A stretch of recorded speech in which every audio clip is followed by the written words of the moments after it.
बिजुका the scarecrow. 9 साल का राजेश अपने पिता के साथ एक गांव में रहता था। उसकी माँ, जो उसकी सबसे अच्छी दोस्त थी, कुछ साल पहले एक बीमारी के कारण मर गई थी और तब से वो बहुत अकेला महसूस करने लगा था। स्कूल में भी उसके ज्यादा दोस्त नहीं थे और हाइट में छोटे होने के कारण उसकी क्लास के सभी बच्चे उसको हर वक्त परेशान करते रहते थे। पर उस रात राजेश की जिंदगी हमेशा के लिए बदल गई। उस दिन स्कूल में राजेश की क्लास के बच्चों ने उसका इतना मजाक उड़ाया कि राजेश की उनमें से एक से लड़ाई हो गई, जिसकी वजह से सारे बच्चे उसको मारने के लिए उसके पीछे दौड़ने लगे। स्कूल के बच्चे उसे हर जगह ढूंढ रहे थे, जिसके कारण राजेश को उनसे बचने के लिए एक खेत का रास्ता लेना पड़ा। राजेश उस रास्ते पर चला तो गया, पर उसे नहीं पता था कि उस खेत के बीचों बीच वो उसका इंतजार कर रहा है। वो एक बिजुका यानी एक स्केयरक्रो, जिसके सर की जगह एक मटका था, जिस पर सफेद रंग से एक चेहरा बना हुआ था और जिसका पूरा शरीर भूसे का था, जिसकी 2 आंखें सूरज की रोशनी में चमकते हुए जैसे उसी को घूर रही थीं। उस बिजुका को वहां देखकर राजेश को एहसास हो गया कि वो उस खेत में आ गया है जहां पर कोई कभी नहीं जाता, क्योंकि पूरे गांव को यह बात पता थी कि उस खेत में जाने का मतलब उस बिजुका के हाथों अपनी जान खोना था। वो वहां खड़ा हुआ उस बिजुका को ही देख रहा था कि इतने में जो लड़के उसका पीछा कर रहे थे वो वहां पहुंच गए और उन्होंने राजेश को चारों तरफ से घेर लिया। डरे हुए राजेश को पता था कि उसका क्या अंजाम होने वाला है, तो उसने अपनी हार मानकर उन लड़कों के हाथों पिटने से पहले अपनी आंखें बंद कर ली और राजेश वहीं खड़ा रोने लगा। पर तभी उसे भूसे के हिलने की और स्कूल के लड़कों के करहाने की आवाज आई। जब राजेश ने आंखें खोली तो उसने देखा कि उसके स्कूल के लड़के जमीन पर गिरे हुए थे और उनके हाथों पर गहरी चोट लगी थी। इस हादसे के बाद सब भागकर अपने अपने घर चले गए। राजेश की हालत घबराहट के मारे इतनी बुरी हो गई थी कि वो एकदम सुन्न पड़ गया और सीधा सोने चला गया। जो कुछ भी उस खेत में हुआ, राजेश रात में बिस्तर पर लेटा हुआ उसी के बारे में सोच रहा था। पर राजेश को ये नहीं समझ आ रहा था कि उस बिजुका ने उसे क्यों नहीं मारा।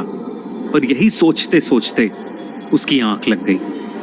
देर रात को एकदम से उसकी नींद खुली और उसने देखा कि वो बिजुका उसके कमरे की खिड़की के दूसरी तरफ से उन्हीं सफेद आंखों से उसे घूर रहा था।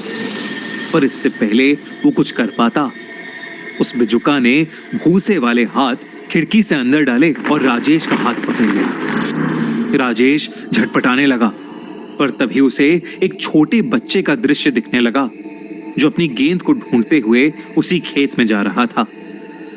नीची जाति का होने के कारण कुछ ऊंची जाति वालों ने उस बच्चे को उनके खेत में घुसने के लिए लाठियों से मार मार कर उसकी जान ले ली और उसकी हत्या छुपाने के लिए उस बच्चे की लाश को एक बिजुका के अंदर भर दिया।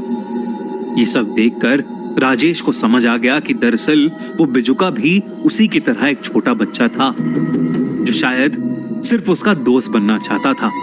दोस्तों, 1988 में पंजाब के सबसे फेमस सिंगर अमर सिंह चमकीला को दिन दहाड़े 2 लोगों ने मार डाला। पर क्यों मारा गया अमर सिंह चमकीला और किसने मारा उसे? देखिए हमारे crime YouTube channel the crime show पर चमकीला मर्डर केस की असली कहानी। वीडियो का लिंक पिन कमेंट में। उसकी कहानी जानकर राजेश और बिजुका दोस्त बन गए। पर पिछली रात जो गांव में बच्चों के साथ हुआ था, उसके चलते राजेश के पिताजी, जो कि एक पंडित थे, उन्हें उन बच्चों की आत्मा को शुद्ध करने के लिए बुलाया गया, क्योंकि सबके माँ बाप को डर था कि वो बिजुका उनके बच्चों के पीछे पड़ जाएगा और उन बच्चों को मार डालेगा। वहीं दूसरी तरफ राजेश और बिजुका साथ में काफी समय बिताने लगे, जहां पर बिजुका राजेश को अपनी शक्तियों से कई खेल दिखाता और राजेश उसके लिए नए नए कपड़े और खिलौने लाता। कुछ दिन बाद जब राजेश का जन्मदिन आया तो उसकी क्लास के बच्चे फिर से उससे लड़ने लगे और वो लड़ाई इतनी ज्यादा बढ़ गई कि उनमें से एक ने राजेश की मां की मौत का मजाक उड़ाना शुरू कर दिया, जिसकी वजह से राजेश को इतना गुस्सा आ गया कि उसने बगल में पड़ा डस्टर उस लड़के के सर पर फेंक मारा और वहां से भाग गया। राजेश भागता हुआ स्कूल के पीछे चला गया, जिसके बाद कुछ ऐसा हुआ जिसकी वजह से पूरा गांव हिल गया, क्योंकि उस रात राजेश की क्लास के उन बच्चों को बिजुका के भूसे भरे हाथों ने छाती चीर कर मार डाला। उन बच्चों की मौत के बाद सारे गांव वालों ने सोच लिया कि आज वो उस बिजुका को जलाकर हमेशा के लिए खत्म कर देंगे। सारे गांव वालों ने उस बिजुका को ढूंढना शुरू किया, पर वो बिजुका उन्हें कहीं नहीं मिला। राजेश के पिता जब रात को घर पहुंचे तो राजेश घर पर नहीं था। उन्होंने आसपास देखा, तब भी उन्हें राजेश कहीं नहीं दिखा। वो बहुत डर गए और हाथ में मशाल लिए उसे हर जगह ढूंढने लगे। जब राजेश कहीं नहीं मिला तो वो थक हार कर अपनी बीवी की मनपसंद जगह पर जाकर बैठ गए और अपने बेटे को खोने के दुख में फूट फूट कर रोने लगे। उन्हें लगा कि वो बिजुका उनके बेटे को भी कहीं ले गया है।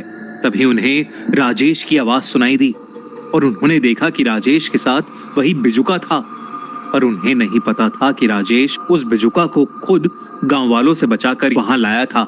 राजेश उस बिजुका से बात कर ही रहा था कि तभी उसके पिताजी मशाल लेकर एकदम से उनके सामने आ गए और उस बिजुका की तरफ अपने बेटे को बचाने के लिए मशाल लेकर आगे बढ़ने लगे। इससे पहले वो कुछ कर पाते, उस बिजुका ने अपने भूसे वाले हाथों से उसके पिताजी को जकड़ लिया। राजेश चिल्लाता हुआ उस बिजुका से अपने पिता को छोड़ने की विनती करने लगा, पर बिजुका उन्हें छोड़ ही नहीं रहा था। तो राजेश ने नीचे गिरी हुई मशाल उठाई और अपने पिता को बचाने के लिए अपने सबसे अच्छे दोस्त को आग लगा दी। जलते हुए बिजुका ने राजेश के पिताजी को अपनी पकड़ से छोड़ तो दिया, पर तब तक राजेश के पिता की सांसें खत्म हो चुकी थीं। उस रात राजेश और भी ज्यादा अकेला हो गया, क्योंकि उस रात उसने 2 लोगों को हमेशा हमेशा के लिए खो दिया, अपने सबसे अच्छे दोस्त को और अपने पिता को। एंड स्क्रीन पर क्लिक करो और देखो चमकीला मर्डर केस की रियल स्टोरी सिर्फ द क्राइम शो पर। दिल